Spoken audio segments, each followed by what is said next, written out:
Wir haben heute einen echten Spezialisten an Bord, Frank. Das hat man früher gemacht. Dann gibt es noch Teflonband, haben wir hier. Eher für Kunststoffverschraubungen und eher kritisch gesehen. Kann ich sozusagen das Gewinde jetzt kaputt machen, wenn ich zu viel Kraft anwende? Heute geht es darum, wie man an Bord einer Yacht Metall-Sanitärverbindungen zweckmäßig herstellt. Es gibt eigentlich 4 Varianten, wir beschränken uns aber auf Hanf und Vermit und auf einen Dichtfaden. Wir haben heute einen echten Spezialisten an Bord, Frank, und viel Spaß dabei. Wir wollen heute den Wasserverteiler zusammendrehen. Der ist vom Seewasser, wird hier Seewasser verteilt. Hier geht es weiter zum Motor. Und der war undicht und den wollen wir heute neu zusammenbauen. Und das ist heute eine Expertensendung, weil Frank...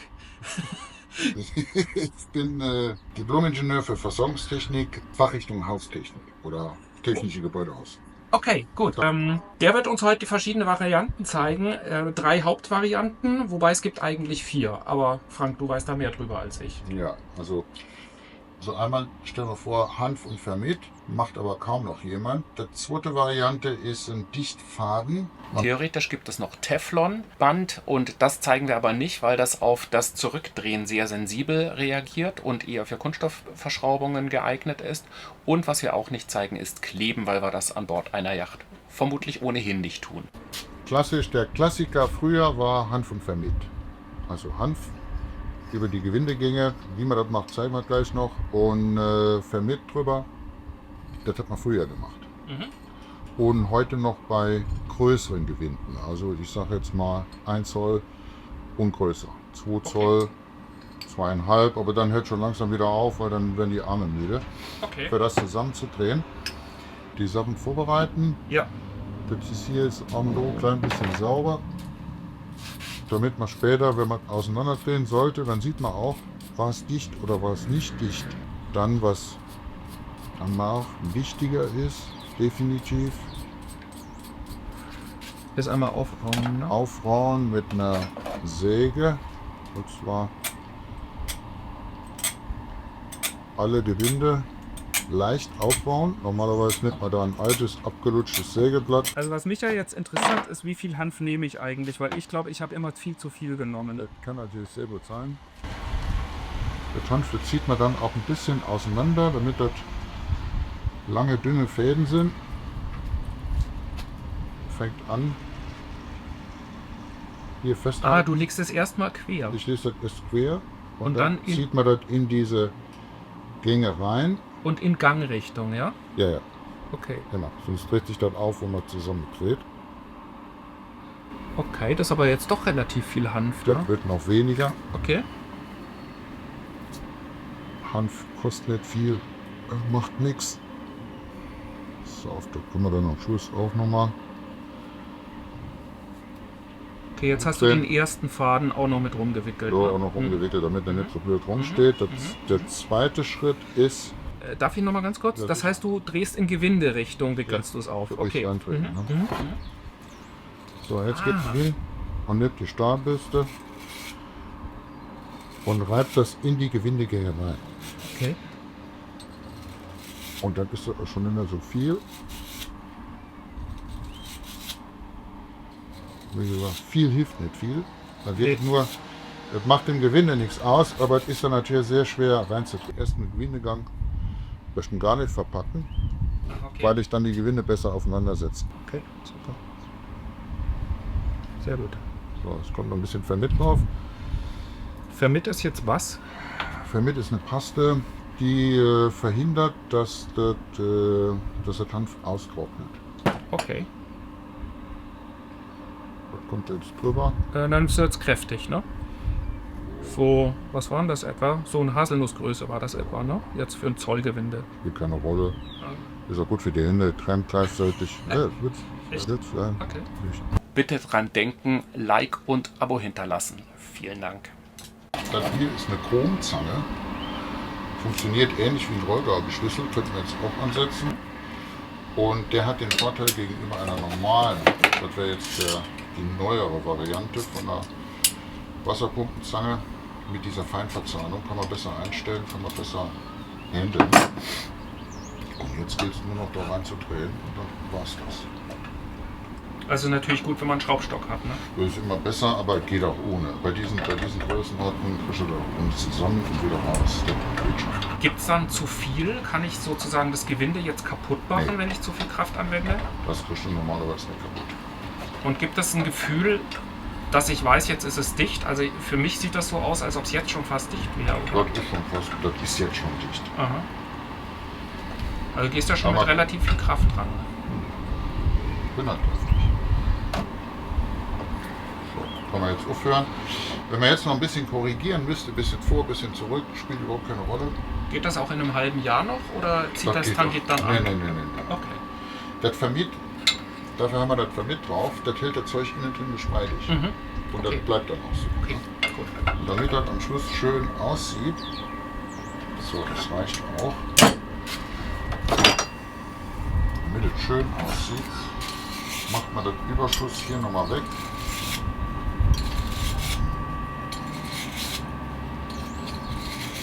Was zu viel ist, was da rausquillt. Ne? Mhm. Ich hatte die Einkerbung hier. Mhm.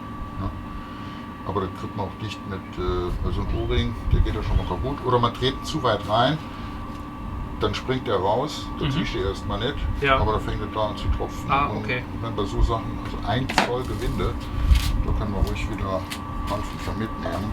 Richtig, dann dreht wie gesagt der Hanf nicht mit. Ja. Das ist der Hintersinn davon. Ja.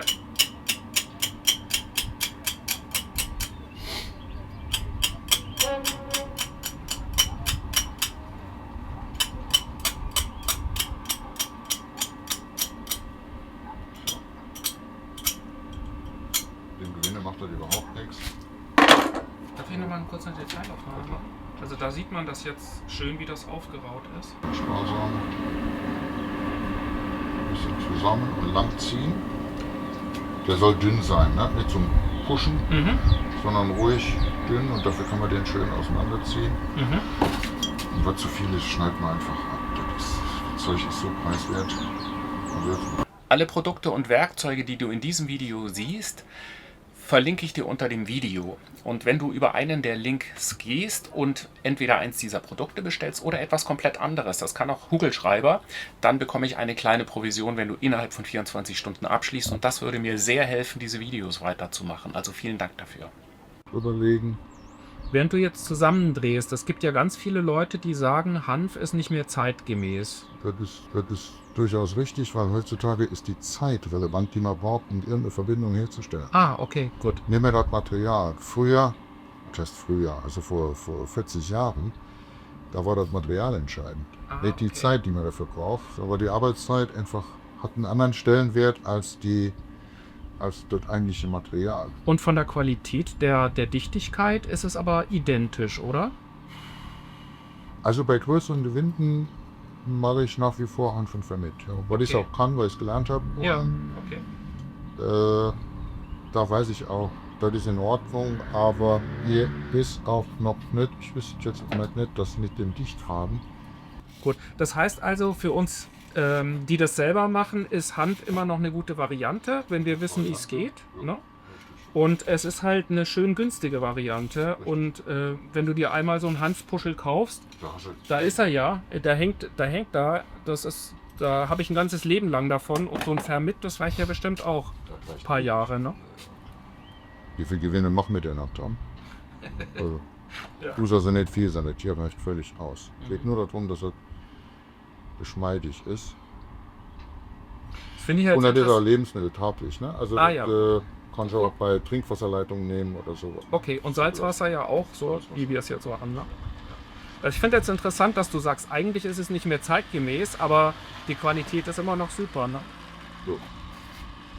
Für mich wäre das erstmal Widerspruch gewesen. Ja. Okay. Mit jetzt haben wir Himmelweise, dann wäre jetzt die hier.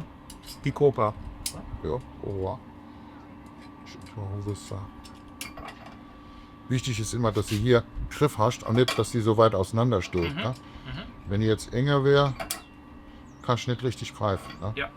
Dafür hat man den Vielzahn, auch die Sache wesentlich einfacher.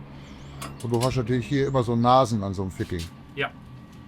Da rangreifen, dann rutscht der auch nicht so weg. Aber da braucht nicht zugreifen und immer auch Drehrichtung ist der hier aus, ja? Weil dann beißt die von selbst. Okay. Gibt da Leute, die drehen das andersrum und das wird nicht funktionieren. Ne? Okay. Auch was die Verzahnung anbelangt. Das heißt, zudrehen, so rum ansetzen. Jo. Guck.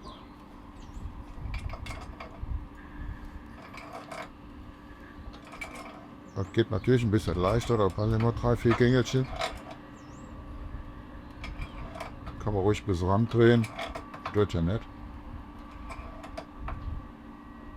So. Mein Wasserverteiler hat 3 sehr eng zusammenliegende Halbzollabgänge und damit sich die Kugelhähne bzw. die Hebel davon nicht in die Quere kommen, haben wir die einmal trocken zusammengebaut und ein bisschen hin und her gespielt, in welcher Variante das am besten passt.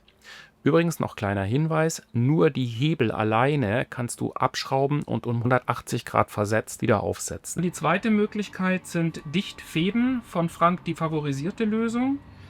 Der wird gern genommen, weil es schnell geht und er ist sehr gut zu handhaben. Und da ist das in meinen Augen die beste Variante. Und die ersten beiden Varianten, die kann man auch noch mal ein bisschen korrigieren, kann man ein bisschen zurückdrehen, ausrichten und denen ist das egal. Und der wird einfach noch drum gewickelt und gut ist. Und jetzt haben wir Du hast jetzt hier Loctite, ne? Loctite, ja. Warum auch immer. Das hast du hier Halbzoll gewindet, das ist ein Halbzoll gewindet. 6 bis 8 Wicklungen. Auf einer Stelle. Oder insgesamt? Insgesamt. Insgesamt. Kann man jetzt Okay. anfangen mitzuzählen, also man kann da übertreiben, ne? Aber ähnlich wieder, man setzt hinten an, da nicht, und dann kann man dann in die Gänge rein. Auch hier wieder in Laufrichtung, Immer, in Drehrichtung. immer, egal was du nimmst, ne? Mhm. Auch beim Teflon, bei allem, ne? Das heißt, du legst jetzt immer nur pro Wicklung einen Faden rein. Ich lege jetzt erstmal in die Gewindegänge rein, Ja, dann genau. weiß ich, die sind voll und dann kann man Und dann gehst du wieder zurück. nochmal zurückgehen. Aha. So, das habe ich nicht mitgezählt, aber meines Erachtens nach reicht das. Ja, würde ich auch mal sagen. Abschneiden. Also das ist das Produkt. In dem Fall ist es jetzt mal Loctite 55, Das spielt keine Rolle. aber es gibt auch andere. Ja, es gibt. War ja auch gerne Kinder hier. So, was, wenn man so einen Kugelhahn anzieht, ne, der besteht immer aus 2 Hälften. Hast du hier, die sind hier zusammengeschraubt. Ne? Ach, Also okay. wenn ich den jetzt eindrehe oder rausdrehe, Ja. dann nicht außen greifen, so wie ich das jetzt gemacht habe, sondern dann innen greifen. Am Okay. Grund, ne? Okay. So, und noch ein Mini-Titel, aber so, das muss nicht passieren. So. Annähernd rechter Winkel. So. Super. So, sind wir hier schon bald am Schluss. Passt. Reicht das, ja? Ich glaube schon. Sieht gut aus. Das kann ich aber noch korrigieren, ne? Also ein bisschen rauf, runter, das ist wurscht, ne? Der geht jetzt so. Okay. Können wir alle öffnen, können wir alle schließen, ne? Gut. Und jetzt will ich das Ding noch wohin? Jetzt haben wir hier ganz normale Sanitärmessing. Hatte ich hier gekauft. Das ist Seewasser. Wie siehst denn du das von der Haltbarkeit? Und das Messing hält eine Zeit lang. Wie Aber lang dann, etwa? 2, 3 Jahre? 5 Jahre? nee, 10. 10? Also. Bei so einem Fitting wäre mir das auch wirklich egal. Wenn der anfängt zu tropfen, dann tropft er bei dir in der Motorraum, ne? So, viel härter. Und Nee. der auch anderswo, ne? Warte mich, ich drehe den von weg. Auch da sich dann zieht. Du siehst hier den Seewasserverteiler, den wir in diesem Video zusammenbauen, im fertigen Zustand eingebaut im Motorraum. Links ist der Seewasserzufluss und rechts geht dann weiter der Spiralschlauch, geht dann weiter zum Motor. Das ist die Kühlung und zwischendrin haben wir 3 Abgänge. Der orangene ist der Salzwasserhahn in der Küche. Dazwischen der mittlere ist für den Wassermacher reserviert und der rechte ist für das Rückspülen mit Süßwasser vorgesehen. Und dann gibt es noch Teflonband, haben wir hier. Eher für Kunststoffverschraubungen und eher kritisch gesehen. Teflonband ist gut für Kunststoff, reine Kunststoffverbindungen. Teflon kann man auch nehmen, natürlich für Metallverbindungen, aber ist nicht die erste Wahl, weil Teflon sehr sensibel ist. Wenn ich das Gewinde wieder ein bisschen zurückdrehe. Also eine Viertelumdrehung wird vielleicht gehen, eine halbe ist wahrscheinlich zu viel und dann sitzt das durch. Okay. Die kannst du immer nur in eine Richtung drehen und dann muss das stehen und dann ist das gut. Okay. Und Kunststoffverbindungen deshalb, weil Kunststoff Gewinde ist ein bisschen sensibel. Ist nicht so robust wie Ja. 1 Zoll Stahl, sondern das geht auch schon mal gern kaputt. Kann man nehmen, ist okay, mache ich auch ab und zu, aber wie gesagt, bei reinen Kunststoffverbindungen und die, Und dann gibt es noch eine vierte Variante, die stellen wir aber nicht vor, das ist Kleben. So. jo, das ist ein Dichtmittel, das macht man vertraut, dreht das zusammen, lässt das aushärten und dann ist es dicht. Ne? Allerdings auch nicht nochmal zurückkehren, das ist dann vorbei. Ne? Nee, klar. Immer nur in eine Richtung. ist geklebt. Wenn dir dieses Video gefallen hat, dann wird dir das bestimmt auch gefallen. Schau dir dieses Video an.